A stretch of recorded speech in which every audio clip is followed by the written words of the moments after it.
Assalamu alaikum to all my viewers and students. Students, today we will discuss the laxative classes in details. We have discussed laxatives, the classification of the laxative in the previous lecture, in which we discussed the different classes of the laxatives, which are the bulk formers, which are the stool softeners, stimulant laxatives, chloride channel activator, osmotic and opioid receptor antagonists. So in today's lecture we will discuss the details of all these. The material is mainly taken from the CPR. So first we will start the lecture by seeing that which drugs are the first line and which are the second and which are the third lines. So bulk form, as you can see that the bulk former laxatives are the first line drugs, hyperosmotic laxative are the second line, and stimulant laxatives are the third line drugs. Firstly we will see the bulk former laxatives. What are the bulk former laxatives and how they act? They are the natural or synthetic polysaccharide or the cellulose derivatives. They absorb the water to soften the stool, and which ultimately result in the increase of the bulk. Obviously, when the something you have eaten absorbs the water, it will increase the bulk. Obviously, so it will result in the stimulation of the peristalsis movement. When the peristalsis occur, the stool will be move out from the body, and which will result in the relief from the constipation. So how to administer, and how, being a pharmacist, how you should counsel the patient, that how should the patient take the bulk former laxatives. Bulk former laxative, as I have already discussed and tell you that the bulk former laxative include methyl cellulose, esaphagol, xylem, also known as a xylem.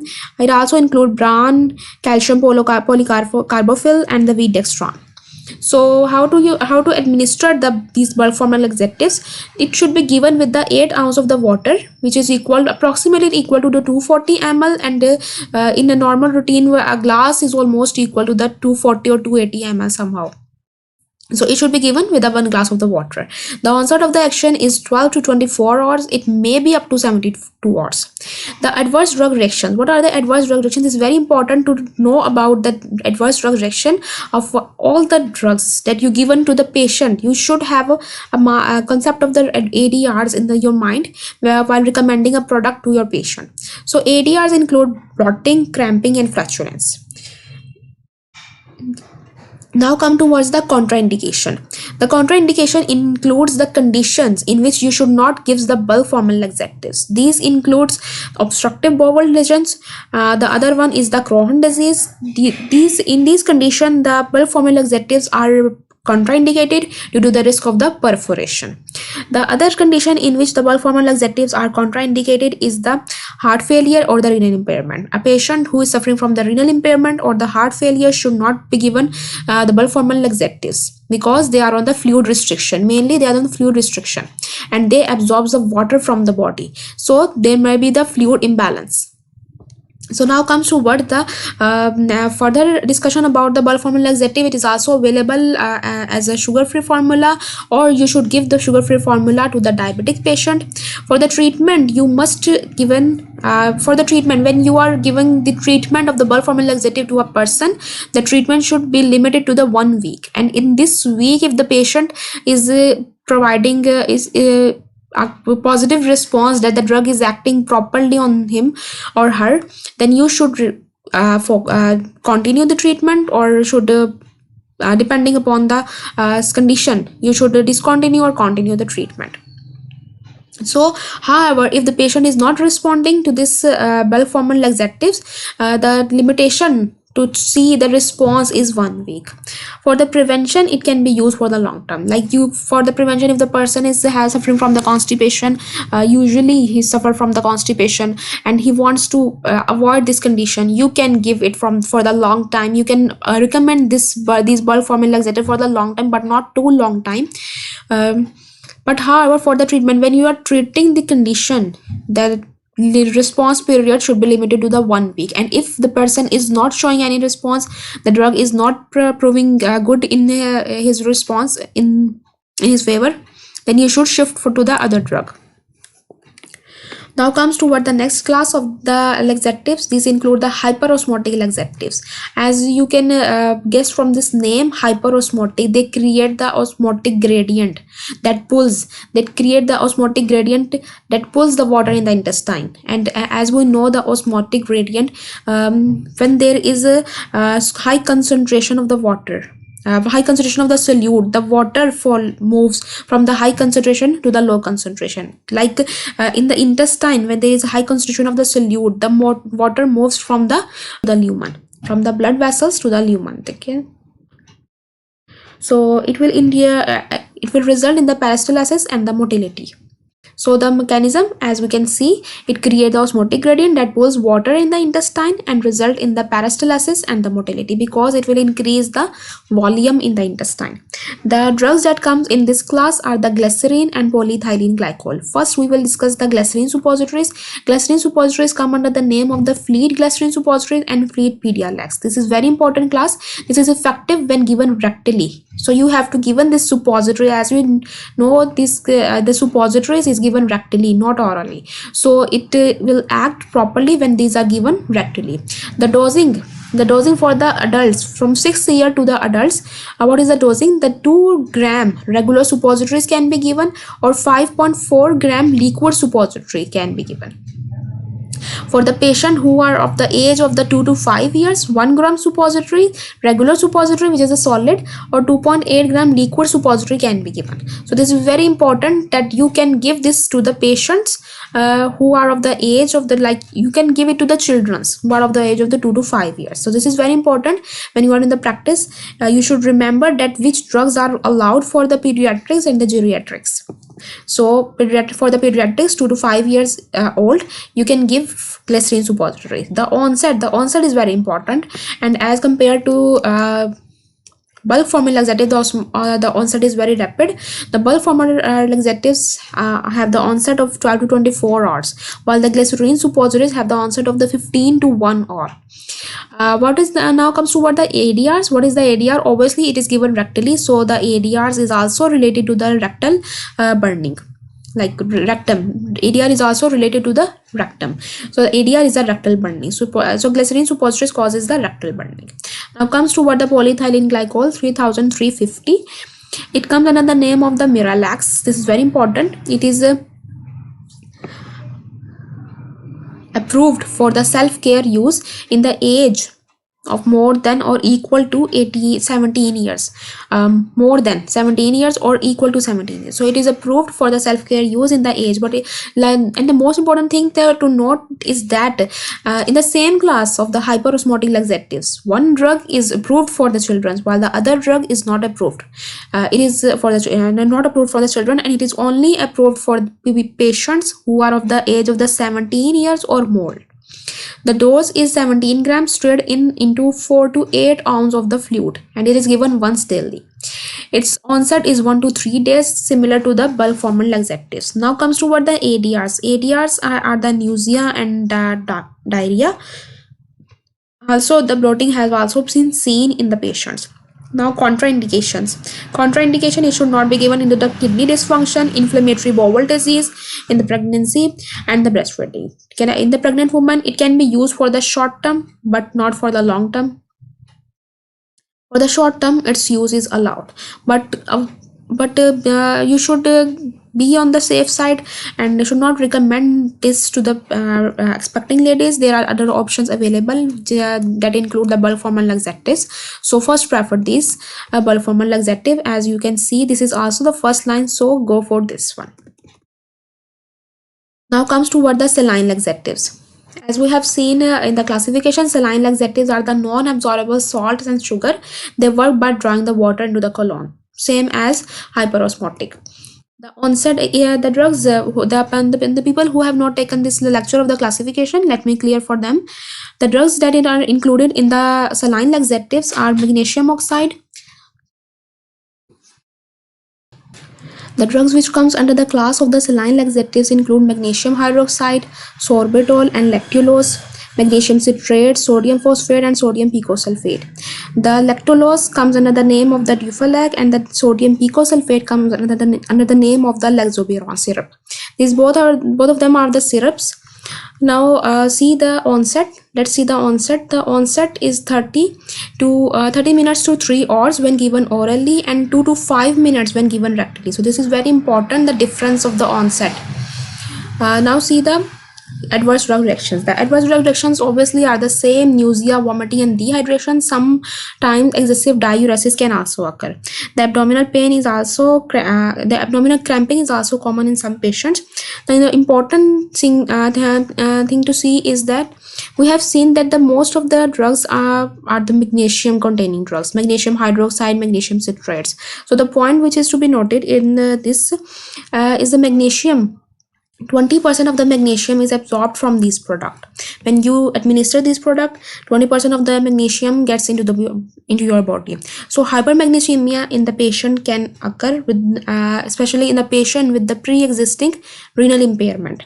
Excessive dose of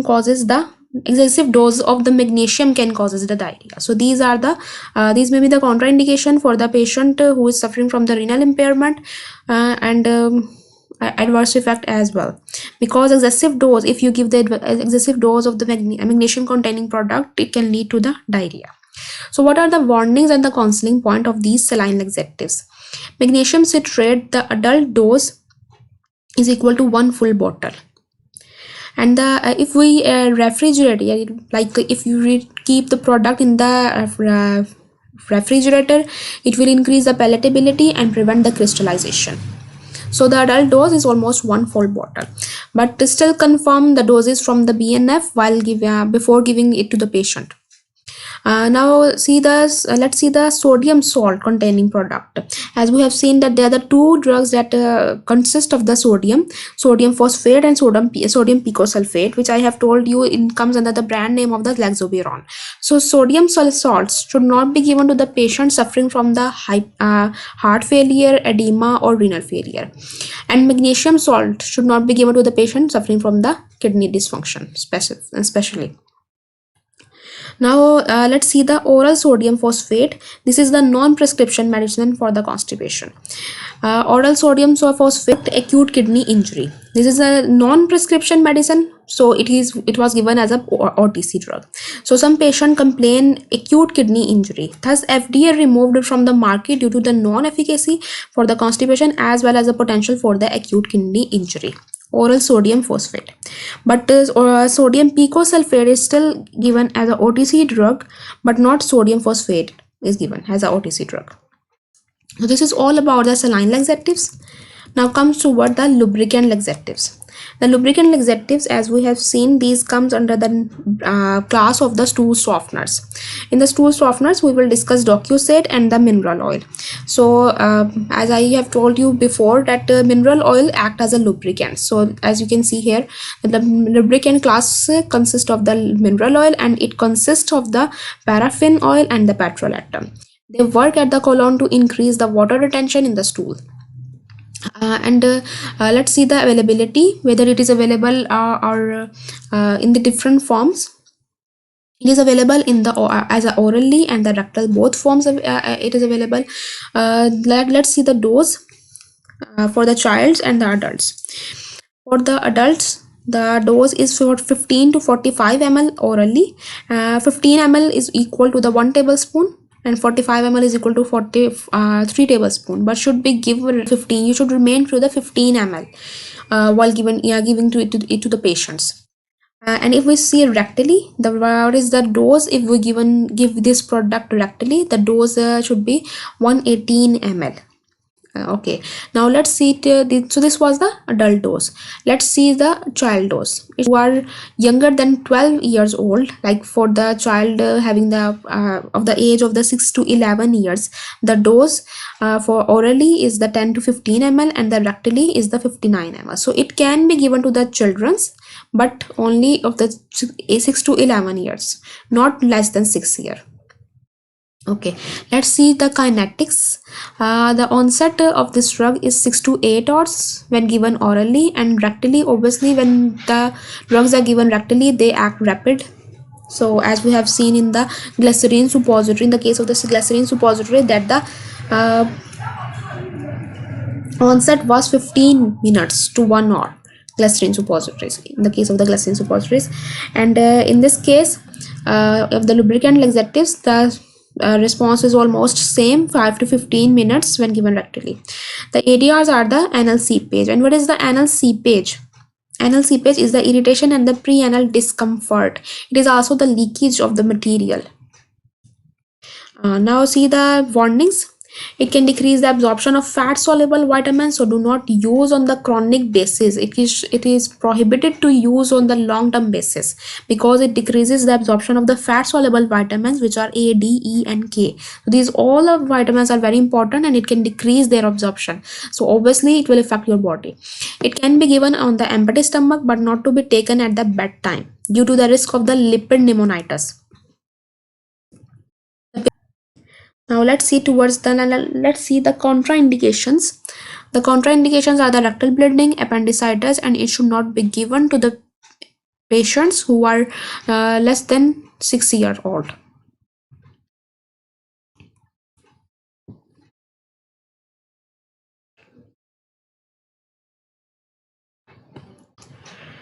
The risk of the hepatotoxicity is related with the increased absorption of the mineral oil. When docusate, which is an emollient, is given with the mineral oil, it will increase the absorption of the mineral oil, which leads to the hepatotoxicity. Now let's see the chloride channel activators. As I have told you that there are the two drugs that comes under this class, lubiprostone and linaclotide. Lubiprostone, I have asked you a question that to which class this drug belongs to. It is a prostanoic acid derivatives. It belongs to the class of the prostanoic acid. So it can be given to the patients who are suffering from the chronic constipation or the inflammatory bowel disease. The mechanism of the action is it stimulates the type 2 chloride channel, which increase the chloride rich fluid in the intestine, which result in the stimulation of the intestinal motility.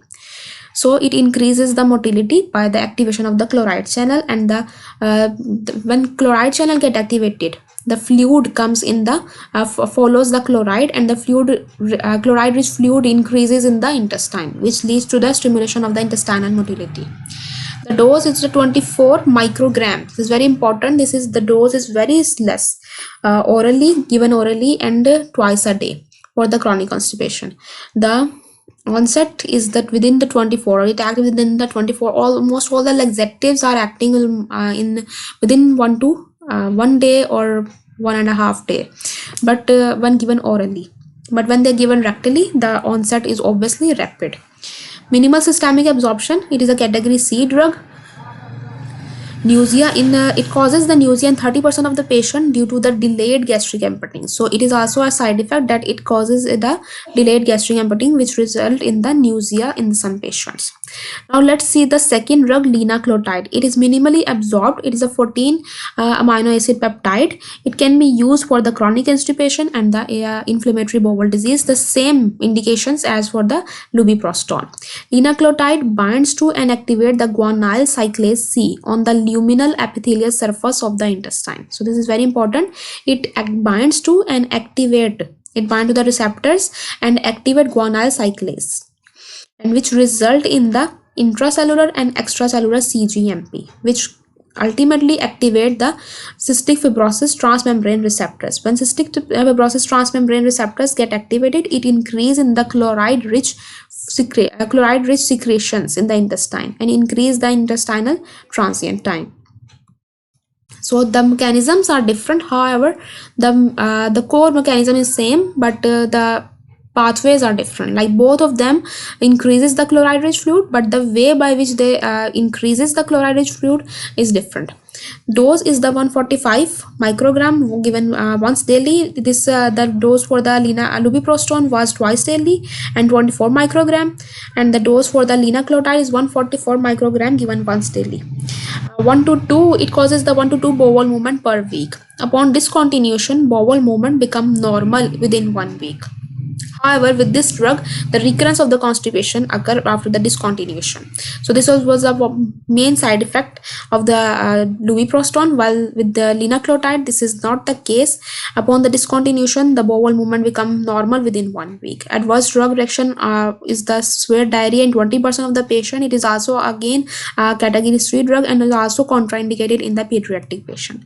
So both of these drugs, like chloride channel activator, the whole class is the category C drug, and they are not allowed for the pediatric patient. This is also very important. Now comes toward the stimulant laxatives.